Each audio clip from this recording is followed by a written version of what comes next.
أعوذ بالله من الشيطان الرجيم. بسم الله الرحمن الرحيم.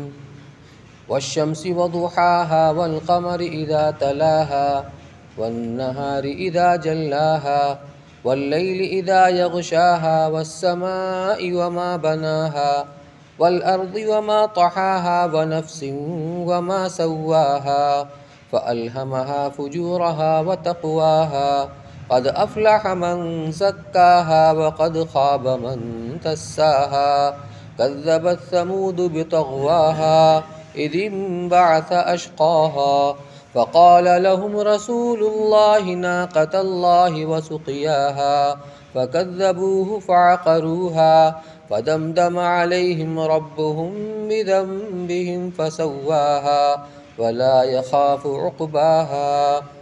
صدق اللہ العلی العظیم.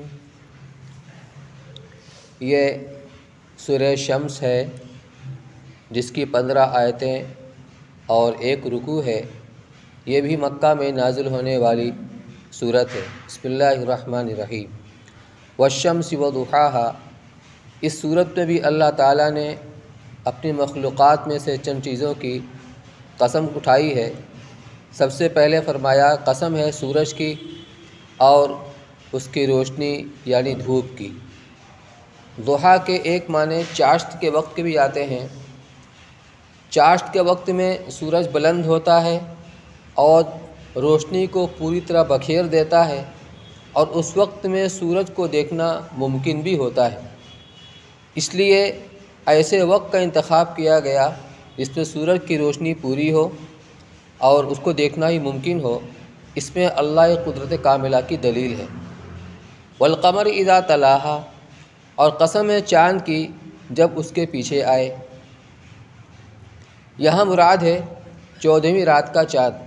جب چاند پورا ہوتا ہے، یہ مہینے میں 3 دن ہوتا ہے، اسی میں 14ویں رات کا چاند جو کہ مشہور ہے. تو جب چاند مکمل پورا ہوتا ہے تو سورج سے غروب ہوتے ہی فوراً یہ طلوع ہو جاتا ہے. یہاں بھی مراد وہی ہے. چاند اپنی پوری روشنی کے ساتھ اور پورے نور کے ساتھ جب جلوہ افروز ہوتا ہے، یہ بھی اللہ تعالیٰ کی قدرت کاملہ کی دلیل ہے. والنہار اذا جلاہا. اور قسم ہے دن کے وقت کی جب یہ سورج کو روشن کر دے. سورج کو دن روشن نہیں کرتا بلکہ سورج نکلنے کی وجہ سے دن روشن ہوتا ہے. اس کو کہتے ہیں اسناد مجازی. عربی میں اس کی ایک مثال ہے کہ انبت الربیع البقلہ. موسم بہار نے سبزیوں کو اور ہریالیوں کو اگایا. تو اگانے والی موسم بہار نہیں ہوتی، اس کا ایک سبب اور ذریعہ ہوتی ہے. اگانے والی ذات تو اللہ کی ہے. اس کو اسناد مجازی کہا جاتا ہے. تو دن روشن ہوتا ہے یہ سورج کی وجہ سے، اس لیے یہاں اسناد مجازی ہے. تو فرمایا والنہار اذا جلاہا. قسم ہے دن کے وقت کی جب وہ سورج کو روشن کر دے. واللیل اذا یغشاہا. اور قسم ہے رات کی جب کہ وہ سورج کے اوپر چھا جائے، یعنی روشنی کا نام و نشان ختم ہو جائے اور چاروں طرف تاریکی ہی تاریکی ہو. ان تمام قسموں کے اندر سورج اس کی روشنی، چاند اس کی روشنی، اسی طریقے سے دن جب انتہائی روشن ہو اور رات جب انتہائی تاریک ہو، سب چیز اپنے کمال کو، اپنے عروج کو پہنچی ہوئی ہو، یہ اللہ کی قدرت کاملہ کی دلیل ہے. اللہ نے ان کی قسمیں کھائیں. والسماء وما بناہا. اور قسم ہے آسمان کی اور اس ذات کی جس نے آسمان کو بنایا. آسمان مخلوق ہے، اللہ کی ذات خالق ہے. ہونا یہ چاہیے تھا کہ پہلے خالق کا ذکر آتا پھر مخلوق کا ذکر آتا، لیکن مخلوق کا ذکر اس لیے کیا گیا کہ دلیل ہے. دلیل سے مدلول تک پہنچا جاتا ہے. تو اللہ نے آسمان کو بنایا، اس سے اللہ کی قدرت سمجھ میں آتی ہے. اس لیے پہلے مخلوق یعنی آسمان کو ذکر کیا. تو قسم ہے آسمان کی اور اس ذات کی جس نے آسمان کو بنایا. والارض وما طحاہا. اور قسم ہے زمین کی اور اس ذات کی جس نے زمین کو بچھایا، جس نے زمین کو بچھایا. ونفس وما سواہا. اور قسم ہے جان کی اور اس ذات کی جس نے اس کو سیرت، صورت اور ہر اعتبار سے درست بنایا، انسان کی تخلیق کو. یہاں بھی وہی چیز سمجھ میں آتی ہے آسمان جب بن کر مکمل ہو گیا وہ یا اپنی تخلیق کی عروج کو پہنچ گیا، اسی طرح زمین کو اللہ نے بچھایا، اور جب بچھ کر کے اپنے عروج کو پہنچ گئی اور جان کی اور اس ذات کی جس نے اس کو درست بنایا، انسان کی شکل و صورت اللہ نے جیسی بنائی ہے انتہائی مناسب اور موزوں ہے۔ ہاتھ، اس کے اندر جوڑ، پھر اس کے اندر انگلیاں، پھر انگلی ایک برابر نہیں، چھوٹی بڑی، اور سب سے کچھ نہ کچھ مقصد وابستہ ہے۔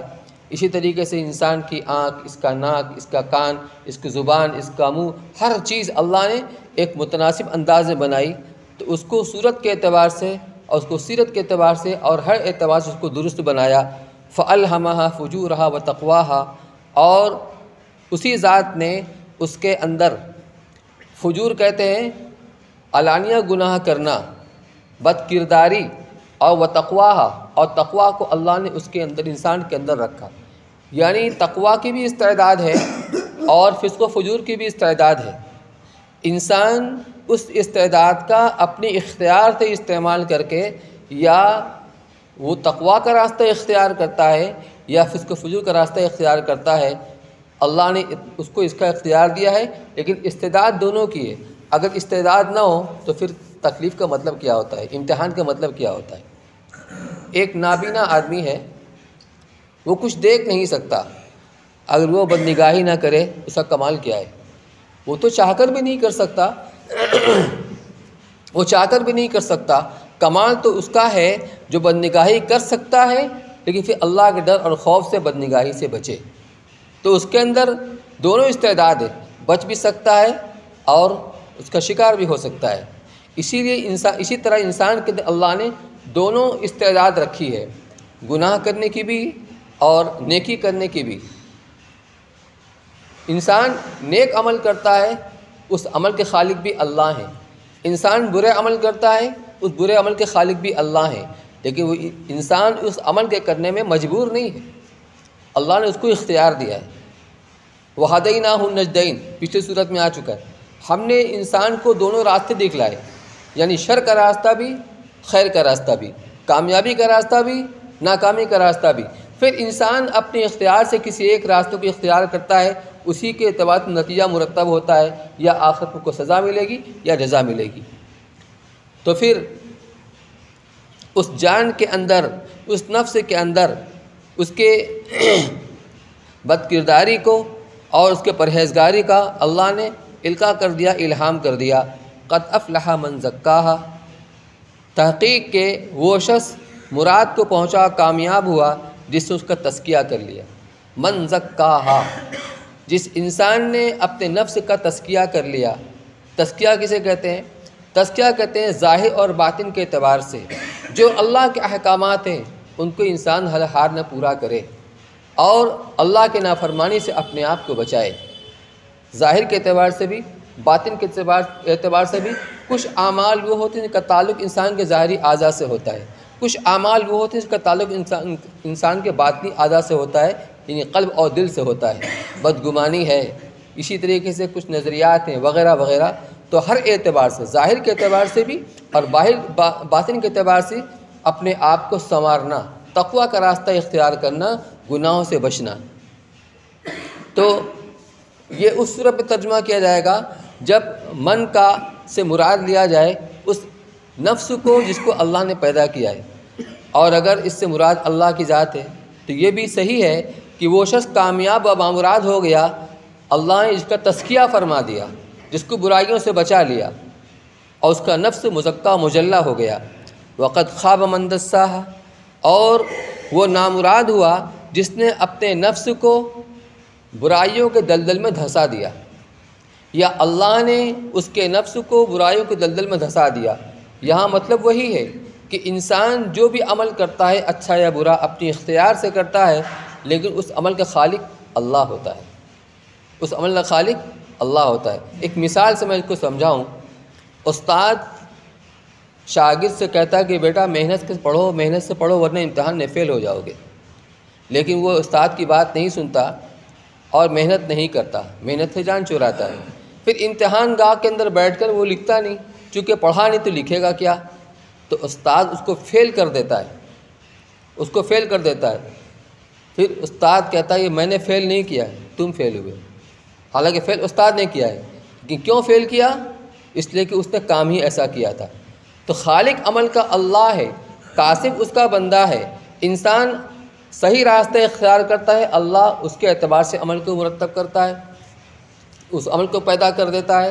اور اگر انسان غلط راستہ اختیار کرتا ہے تو اس سے اختیار کے اعتبار سے اللہ تعالیٰ برے افعال کو پیدا کر دیتا ہے، اس سے خالق اور وہ اس کا خالق ہے ان افعال کا۔ تو وہ نامراد ہو گیا جس نے اپنے نفس کو برائیوں کے اندر اور فسق و فجور کے اندر دھسا دیا۔ کذبت ثمود بطغواہا، اب خطاب ہے مشرکین مکہ کو، کیونکہ مکہ میں نازل ہونے والی صورت ہے۔ یہ اللہ کا ضابطہ ہے، یہ اصول ہے، اس لیے جو بھی برے کام کرے گا آخرت میں اس کی سزا یقینی ہے۔ یعنی تم توحید کے اقرار نہیں کرتے، تم بت پرستی کے اوپر جمع ہوئے ہو، تم نبی کی تکذیب کر رہے ہو، نبی کو نہیں مان رہے ہو، اس کے نتیجے میں آخرت میں سزا جو ملے گی وہ تو یقینی ہے، اس میں کوئی دو رائے نہیں۔ دنیا کے اندر بھی سزا آ سکتی ہے، دنیا کے اندر بھی عذاب آ سکتا ہے اگر اللہ کی مصلحت ہوئی تو۔ اب مثال کے طور پر ایک مثال دی جا رہی ہے، جیسے کہ پچھلی قوموں کے اندر قوم سمود، جس کے اندر حضرت صالح علیہ السلام کو مبعوث کیا گیا تھا، ان کا یہاں پر تذکرہ کیا جا رہا ہے۔ کذبت ثمود بطغواہا، یہ قوم سمود نے اپنے نبی صالح علیہ السلام کو جھٹلایا اپنی شرارتوں کی وجہ سے، ان کو اللہ کا نبی نہیں مانا۔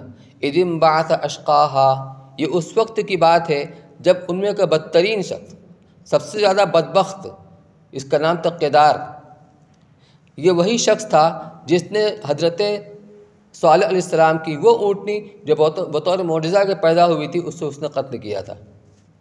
ہوا یہ کہ جب صالح علیہ السلام نے اپنی قوم کو بت پرستی سے روکا اور اللہ کا پیغام پہنچایا تو قوم نے ان کو نبی ماننے سے انکار کر دیا، لیکن پھر ایک شرط رکھی کہ اگر آپ ہمارا مطلوبہ معجزہ ظاہر کر دیں، جو نشانی ہم چاہتے ہیں اس کو آپ ظاہر کر دیں تو ہم آپ کو نبی مان لیں گے۔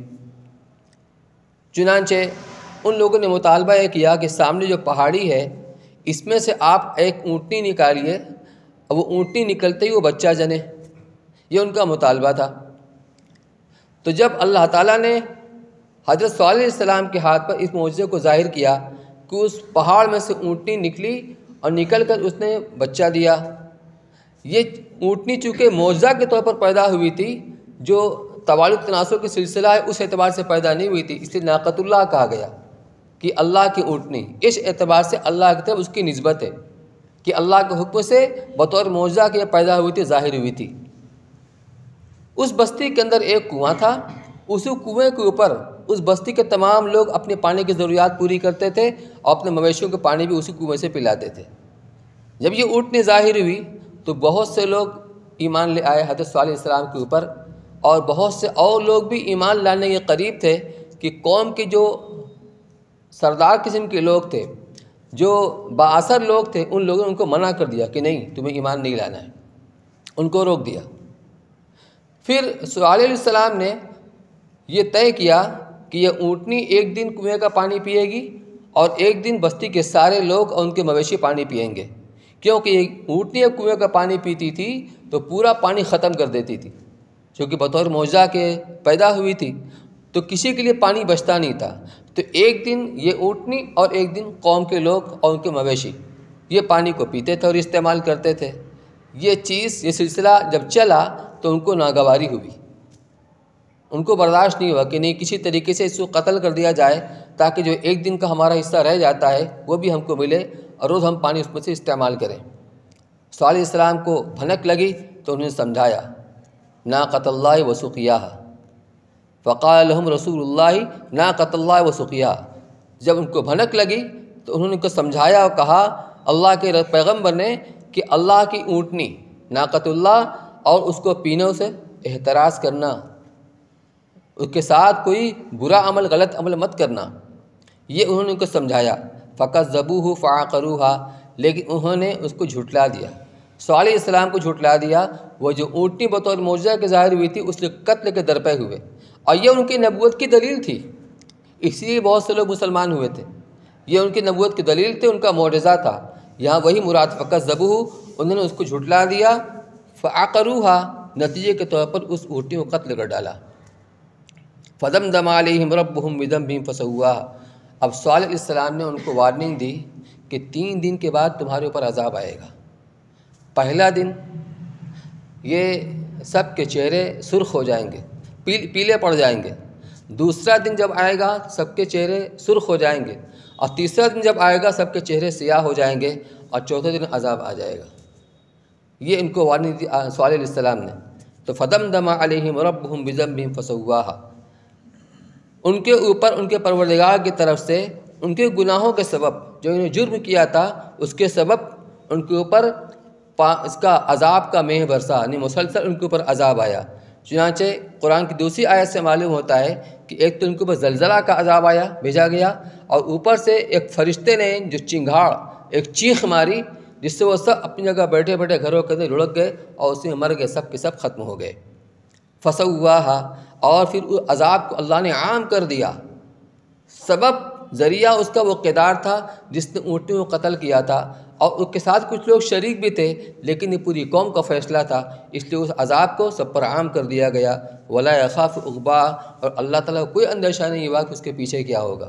یہاں یہ بتلانا ہے، کبھی ایسا ہوتا ہے کوئی بادشاہ، کوئی راجا، کوئی حاکم جب کسی قوم کو اجتماعی اعتبار سے ختم کر دیتا ہے تو جو لوگ بچے ہوئے ہوتے ہیں وہ بغاوت پر آمادہ ہو جاتے ہیں۔ اللہ کے مقابلے میں کوئی ایسا سامنے نہیں آ سکتا۔ یہ اس صورت کے اندر گویا پیغام دیا گیا ہے کہ تم جو نبی کا انکار کر رہے ہو، تکذیب کر رہے ہو، اس پر اللہ کی پکڑ دنیا کے اندر بھی آ سکتی ہے اگر اللہ کی مصلحت ہوگی تو، ورنہ آخرت میں تو یقینی ہے، جیسا کہ تم سے پہلی قوموں کے اندر اللہ کی پکڑ آ چکی ہے، جس کی مثال ایک سامنے آ گئی۔